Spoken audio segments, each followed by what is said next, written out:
آگاہ کرنا چاہیے تھا کہ ہم اب کتنے خطرے کے کس کنارے پہ کے اوپر کھڑے ہوئے ہیں. مجھے افسوس سے کہنا پڑتا ہے کہ وہ اس عوام کو اس چیز سے آگاہ نہیں کر رہے. تو میں ایز پاکستان کی سب سے بڑی پولیٹیکل پارٹی کا سربراہ میں اپنی یہ ذمہ داری سمجھتا ہوں کہ میں اپنی ساری قوم کو بتاؤں کہ یہ حالات آج کدھر کھڑے ہیں اور خدا نہ خواستہ یہ کدھر اور جا سکتے ہیں. یعنی اس سے بہت زیادہ برے ہو سکتے ہیں. میں اپنی ساری اکنامک ٹیم کو بٹھایا ہوا ہے. میرے جتنے بھی جو میری پارٹی کے ٹاپ اکانومسٹ ہیں، جس میں شوکت ترین ہے، حماد اظہر ہے، جس کے اندر مزمل ہیں، جس کے اندر ہمایوں اختر ہیں، میں نے ان ساروں کو آج دعوت دی ہوئی ہے کہ آج سارے یہ بھی اس چیز کے اوپر ڈسکس ہے. عمر ایوب ہے. اس کے علاوہ میں نے اور بھی آؤٹ سائڈ ایکسپرٹس کو بلایا ہوا ہے اور میری کوشش یہ ہے کہ وہ ہم آج مزید اس چیز کے اوپر ڈسکشن کریں. ہمارے سلمان ہیں. ہماری کوشش یہ ہے کہ ہم ساروں کو آپ کو آگاہ کریں کہ اپنی ڈسکشن کے بعد ہم اس کے بعد بتائیں بھی کہ ہم یہاں پہنچے کیسے اور اس سے نکلنے کا حل کیا ہے اور کیا کرنا پڑے گا آگے پاکستان کو. اگر ہم نے اپنے ملک کو سنبھالنا ہے ادھر سے تو ہمیں وہ کیا سٹیپس لینے پڑیں گے. تو میں آج صرف اپنی قوم سے مخاطب نہیں، میں اپنے اداروں سے مخاطب ہوں. کیونکہ اگر یہ ملک خدا نہ خواستہ جس ٹریجیکٹری پہ جس تیزی سے نیچے جا رہا ہے، اس کے سارے قوم کے اوپر، سارے اداروں پہ اثرات ہوں گے. ہمارے جتنے بھی جو نیشنل سیکیورٹی کے ادارے ہیں، نیشنل سیکیورٹی کو تو اب ہم نے پالیسی بنائی تھی کہ نیشنل سیکیورٹی کی پالیسی کا ایک پہلو تو پاکستان کی ملٹری ہے، لیکن اس کا دوسرا پہلو پاکستان کی اکانومی ہے. تو یہ ہم نے جب پالیسی بنائی تھی، ہم نے مثال دی تھی کہ سوویت یونین، اس کی فوج تو بہت دنیا کی سب سے طاقتور فوج تھی، لیکن جب وہ معاشی طور پہ جب وہ نیچے گیا تو آخر میں فوج نہ بچا سکی اس سوویت یونین کو ٹوٹنے سے. تو ہم سب کو یہ خطرہ ہے اور ہمارے نیشنل سیکیورٹی کے ادارے جس میں فوج بہت بڑا اس کا ایک کمپوننٹ ہے، ان سب کو آج سوچنا چاہیے کہ آج ہم کھڑے کدھر ہیں. اور میں اپنی عدلیہ کو، کیونکہ ہماری عدلیہ کا بھی ایک بہت بڑا رول ہے اس ملک کے اندر، ان کو اپنا رول پلے کرنا چاہیے. کیونکہ اگر ان کو بھی ان کی جو اللہ نے ان کو جس مقام پہ ہمارے ججز کو بٹھایا ہوا ہے تو وہ جواب دے تو وہ بھی ہوں گے کہ خدا نہ خواستہ اگر یہ ملک اور اسی تیزی سے نیچے چلا گیا. اس کے علاوہ بزنس کمیونٹی ہے پاکستان کی. مجھے ابھی تک حیرت ہے کہ بزنس کمیونٹی کیوں نہیں آواز بلند کر رہی، کہ بزنس کمیونٹی کو نہیں نظر آ رہا کہ ملک کدھر جا رہا ہے. سب سے زیادہ متاثر تو پاکستان کا انڈسٹریلسٹ ہے، پاکستان کا اسمال اور میڈیم انڈسٹری ہے جو بالکل ہی کرش ہوتی جا رہی ہے. آج پاکستان کا ایکسپورٹر ہے، ہماری ایکسپورٹس گر رہی ہیں. وہ بھی پوچھیں کہ پاکستان سے جو باہر پاکستانی بیٹھا ہے وہ کیوں نہیں ریمیٹنسز بھیج رہا. ہمارے دور میں پاکستان کی تاریخ کی ریکارڈ ریمیٹنسز ہوئی تھی. ہمارے دور میں پاکستان کی ایکسپورٹس ریکارڈ ہوئی تھی، ٹیکسٹائل ایکسپورٹس ریکارڈ ہوئی تھی. ہمارا جو ٹیکس کلیکشن تھا وہ ریکارڈ تھا. اور یہ سارا پاکستان کی اکنامک سروے کے اندر یہ سب چیزیں لکھی ہوئی ہیں. ہمارا کسان سب سے زیادہ خوشحال تھا. ہمارے 2 سال 4 میجر فصلوں کے اندر بمپر کراپس تھی. سالوں کے بعد کتنا پیسہ کسانوں کے ہاتھ میں آیا تھا وہ ریفلیکٹ کرتا ہے. جتنے موٹر سائیکل خریدے گئے، جتنی گاڑیاں، جتنے ٹریکٹر خریدے گئے، تو وہ یہ جو ریکارڈ پہ پہنچے اس لیے کہ کسان کے ہاتھ میں پیسہ آیا تھا، فصلیں ہماری اوپر تھی. تو سارے کسانوں کو بھی میں آج ان سے بھی بات کر رہا ہوں. آپ کو بھی اپنی آواز بلند کرنی ہے. آپ پھر سے ہمارا انڈسٹریلز لارج سکیل مینوفیکچرنگ جو پاکستان کی تھی وہ کتنے سالوں کے بعد اس کی 10.7% اس کی گروتھ ریٹ ہوئی تھی. ہمارے آخری مہینے میں 27% انڈسٹریل گروتھ ہوئی تھی جو آج 0 پہ آ گئی ہے. تو میں ان سب جتنے بھی ہمارے پاکستان کے ڈفرنٹ شعبے ہیں، میں آج آپ ساروں کو کہہ رہا ہوں کہ اگر آپ آج اپنی آواز بلند نہیں کریں گے، جتنی تیزی سے ملک نیچے جا رہا ہے، آپ سب ذمہ دار ہوں گے اس تباہی کا. میں نے جو اپنی ٹیم کو بلایا ہوا ہے، ہمارا مقصد اب کیا ہے کہ اگر اللہ نے ہمیں حکومت دی تو ہمیں کیا کرنا پڑے گا، ہم کیسے ملک کو اس دلدل سے نکالیں گے. جو ہمارا ڈالر گیپ ہے وہ بڑھتا جا رہا ہے، کیونکہ جو ہم نے باہر قرضے لیے ہوئے ہیں، اور مجھے یہ بتانا پڑے گا کہ قرضے تحریک انصاف نے تو لیے تھے قرضوں کی قسطیں واپس کرنے کے لیے، لیکن جنہوں نے قرضے ہمارے ملک کو مقروض کیا تھا وہ یہ 2 جماعتیں ہیں. 30 سال سے یہ اقتدار پہ بیٹھی ہوئی ہیں، اور جو اس ملک کے اوپر قرضے چڑھے ان کے دوران پہ چڑھے. تو اب ایک طرف ہمیں قرضوں کی قسطیں دینی ہے، ڈالرز میں قسطیں دینی ہے. ہم نے پار کے جو کانٹریکٹس کیے ہوئے ہیں بجلی جو ہم نے یہ پار جنریشن پلانٹس بنائے ہیں، وہ سارا ڈالر میں پیمنٹ کرنی ہے. اور ڈالر کی قیمت بڑھتی جا رہی ہے، روپیہ گرتا جا رہا ہے. اور وہ گرتا جائے گا جب تک کہ ہمارے ملک میں زیادہ ڈالر نہ آنے شروع ہوئے. تو جب ریمیٹنس بھی گر رہی ہیں، اور ریمیٹنس اس لیے گر رہی ہیں کہ جو آفیشیل ریٹ ہے ڈالر کا اور جو مارکیٹ ریٹ ہے اس میں جب اتنا زیادہ فرق آ جائے، اور غالباً 10 روپے سے زیادہ فرق آ گیا، تو وہ جو باہر پاکستانی ہیں، جو ہمارے جو ورکرز ہیں، جو لیبر، وہ پھر ہنڈی کو استعمال کرے گی. تو جب بینکنگ چینل سے وہ پیسہ نہیں آئے گا تو ڈالر اور کم ہو جائے گا جو پاکستان میں ہے. تو ایکسپورٹس بھی گر رہی ہیں، وہ بھی گر رہے ہیں، انویسٹمنٹ آ نہیں رہی. باہر کسی کو اب اعتماد نہیں رہا پاکستان کی اکانومی کے اوپر. جو باہر کے آج انویسٹرز، پوٹینشیل انویسٹرز ہیں یا کمرشل بینکس ہیں، انہوں نے تو پیسہ دینا نہیں ہے پاکستان کو، کیونکہ پاکستان کی جو کریڈٹ کی رسک ریٹنگ ہے وہ تو ہمارے دور میں 5% تھی، آج وہ تقریباً 100% پہ پہنچ گئی ہے. تو باہر سے تو پیسہ آنا نہیں ہے. اور 88% پاکستان کے اندر جو انویسٹر ہے وہ گیلپ سروے کے مطابق وہ پاکستان کی اکانومی کے اوپر اعتماد کھو بیٹھے ہیں، گورنمنٹ کے اوپر.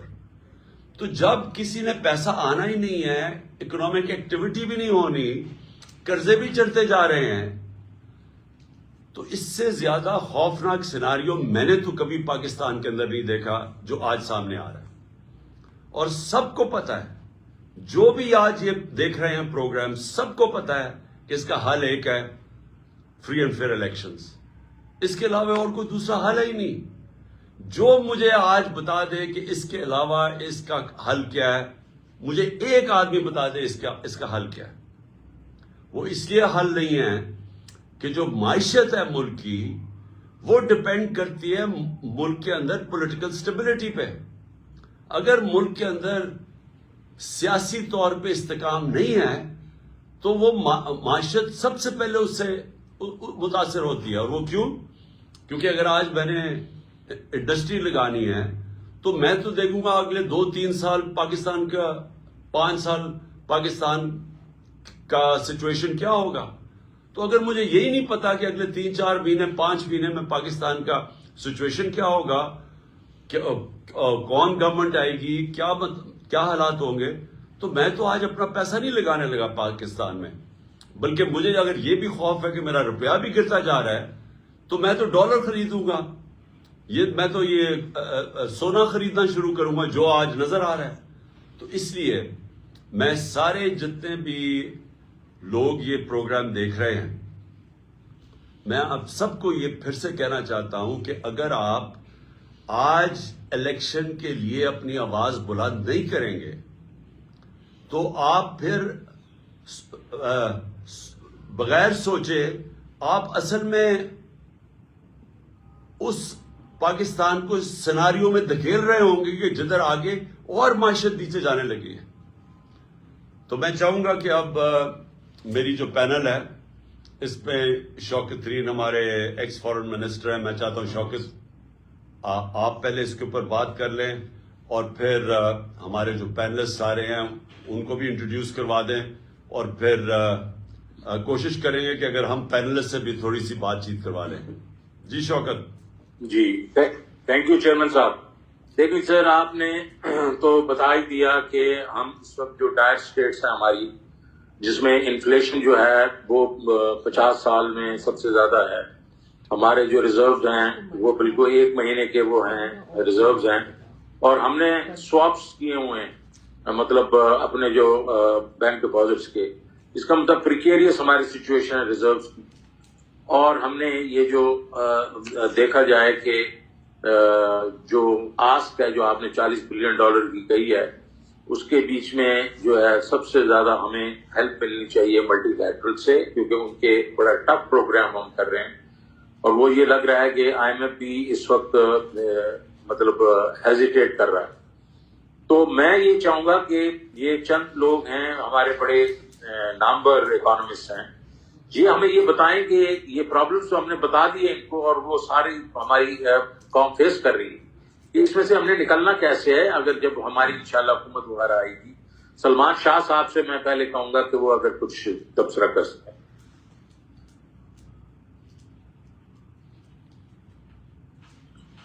شاہ صاحب فریز ہو گئے. جی شکریہ Shaukat. Can you hear me? جی وی کین ہیئر. جی آئی تھنک سب سے پہلی بات تو یہ ہے کہ ہمیں کانفیڈنس دینا پڑے گا پوری اپنے لوگوں کو بھی، اور بیرون ملک جو ہیں انویسٹرز یا کیپٹل مارکیٹس ہیں، اور ان سب کے لیے کانفیڈنس بہت امپورٹنٹ ہے. اور اس لیے آئی تھنک کہ IMF کو آن لائن کرنا بہت ضروری ہے. اور IMF کے ساتھ جس طریقے سے ہم ڈیل کر رہے ہیں، یہ ہائیلی جو ہے نا ڈسرپٹیو ہے in sending very different kinds of signals. Unfortunately government کی جو اکنامک ٹیم ہے وہ ٹیم نہیں ہے، اکنامکس تو اس میں ہے ہی نہیں ہے. وہ they are looking at administrative measures to straighten out the economy. تو اس سے تو وہ کام نہیں چلے گا. اور جو ہم نے اس وقت دیکھا ہے کہ آفیشل ریٹ اور جو حوالہ ریٹ ہے اس میں اتنا زیادہ اضافہ ہوا ہے کہ ہماری جو سپلائی بینکنگ سسٹم سے تھی وہ ڈرائی اپ ہو گئی ہے. And it's a very logical thing, کیونکہ جس نے $250 پہ ڈالر جس کو مل سکتا ہے وہ 225 پہ کیوں بھیجے گا؟ So I think we have to make sure کہ IMF پروگرام کو ہم لیٹر اینڈ اسپرٹ میں امپلیمنٹ کرتے ہیں. دوسری چیز یہ ہے کہ جو چیئرمین صاحب نے پوائنٹ آؤٹ کیا آن دی پاور سیکٹر، ہمارے ملک کی ایکلیز ہیل بن چکی ہے power sector. This is a power which we can not afford, اور یہ پاکستان کی اکانومی کو گروتھ میں نہیں لے کے جا سکتی یہ power. It is so expensive, it is imported, and unfortunately اس میں تھیفٹ بھی بڑا ہے، اس میں کرپشن بھی تھی، اس میں ہر قسم کا ایپ تھا. تو اس کو آپ کو بالکل ٹھیک کرنا پڑے گا. سرج ہمیں چاہیے. پاکستان کے ڈومیسٹک انویسٹر اور international investor should be really focusing on کہ پاکستان کی اپرچونٹیز کیا ہیں، پاکستان کی سٹوری، پاکستان کا narrative. It has to be a narrative of hope and tremendous possibilities of economic growth. 5th largest country in the world, and I mean ہماری economy جو ہے وہ 180 نمبر پہ تو ہمارا پر کیپٹا انکم ہے، اور 40 نمبر پہ ہماری اکنامک سائز ہے. سو our vision, I think PTI کی جو ویژن ہے وہ یہ ہے کہ اگلے 15-20 سال میں ہماری اکانومی ہمارے پاپولیشن کے مطابق ہو، اور 5ویں 6ٹی ٹاپ 10 میں آنا چاہیے ہمیں.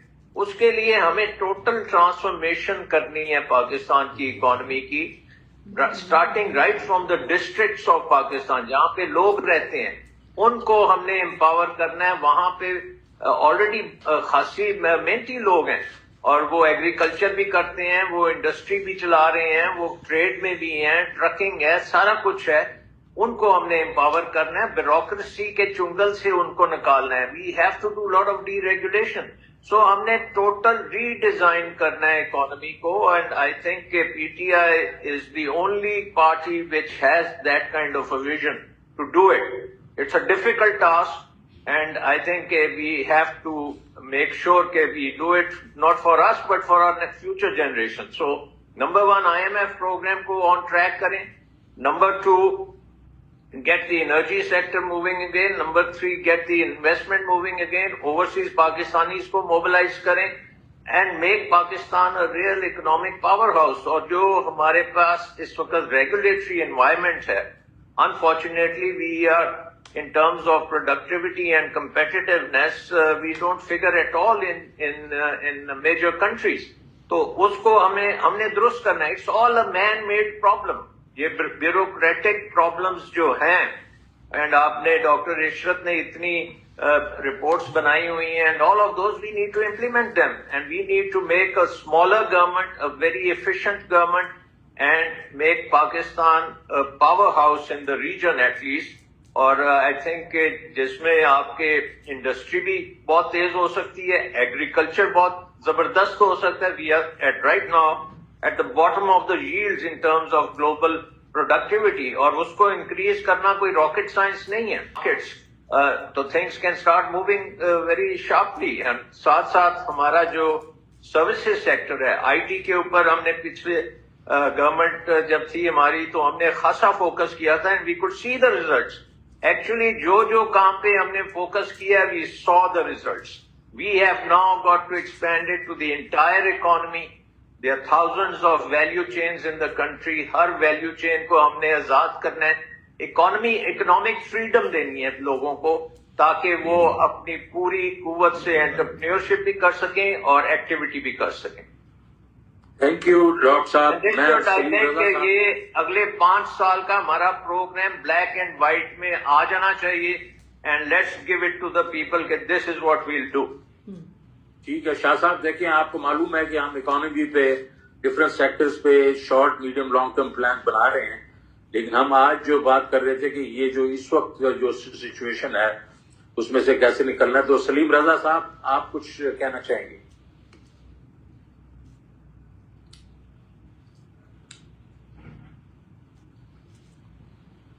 سلیم میوٹ ہے. سلیم یو آر میوٹ. سلیم آپ میوٹ ہیں. تھینک یو, شکریہ.